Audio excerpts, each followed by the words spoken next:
सब वोट डालने जाएंगे और जब सब वोट डालेंगे तो भारतीय जनता पार्टी का पलायन हो जाएगा बिहार से। बताओ पलायन कराओगे आप लोग? जो लोग ताकतवर थे, जो हमारा हक और सम्मान छीन रहे थे, धीरे धीरे उनकी ताकत कमजोर हो रही है, इसीलिए साजिश और षड्यंत्र कर रहे हैं। ये लाइन टेन पुराने जमाने की नहीं है, ये पुराने हमारे संघर्षों को याद दिलाने वाली लाइन टेन है। ये हमें सम्मान दिलाने वाली लाइन है। सपा प्रमुख अखिलेश यादव ने चुनाव से पहले भाजपा को लेकर बड़ा बयान दे दिया और कहा है कि भाजपा को रुलाएंगे। 14 नवंबर को भाजपा का पलायन बिहार से कराएंगे। और क्या कुछ कहा है अखिलेश यादव ने, सब कुछ बताएंगे इस रिपोर्ट में।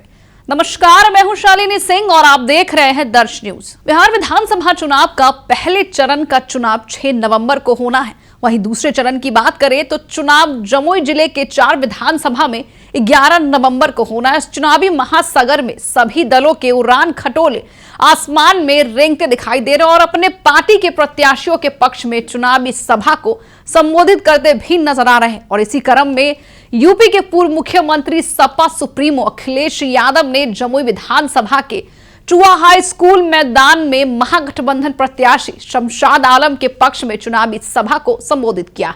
और इस दौरान उन्होंने कहा है कि बिहार से भाजपा के पलायन चुनाव के बाद होनी तय है, रोएंगे भाजपा वाले। साथ ही तेजस्वी यादव को लेकर भी कहा है कि मुख्यमंत्री तो सिर्फ तेजस्वी यादव ही बनेंगे। आगे क्या कुछ कहते नजर आए हैं अखिलेश यादव, सुनिए। गठबंधन ने लड़ाई लड़ी, वोट नहीं काट पाए।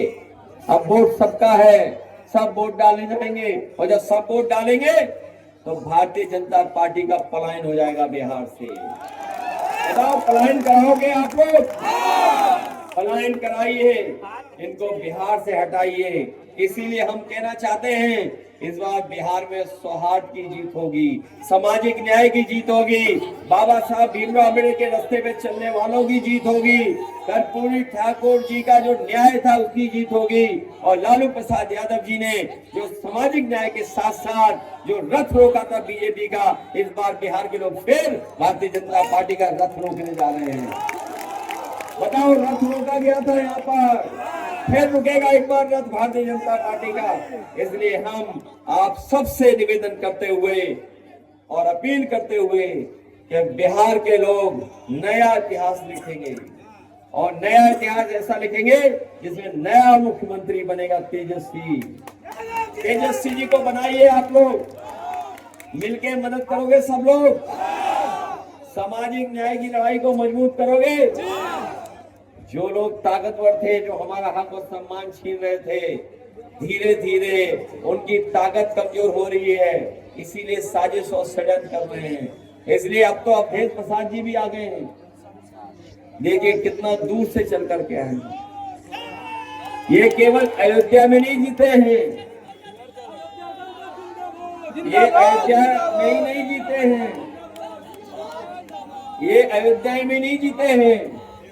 जो लोग आप लोग समझते होंगे, जहां से भारतीय जनता पार्टी ने सांप्रदायिक राजनीति शुरू की, जहां से उन्होंने भाईचारे को बिगाड़ने का काम शुरू किया, भारतीय जनता पार्टी ने जहां से हिंदू मुस्लिम को अलग करने का काम किया, उसी स्थान पर उसी सांप्रदायिक राजनीति को अगर किसी ने हराने का काम किया तो आपके अवधेश प्रसाद जी ने हराने का काम किया।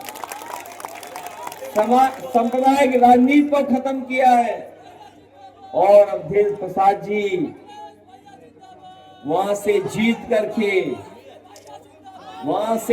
करके पूरे देश में एक सौहार्द का और सामाजिक न्याय का संदेश देने का काम किया है।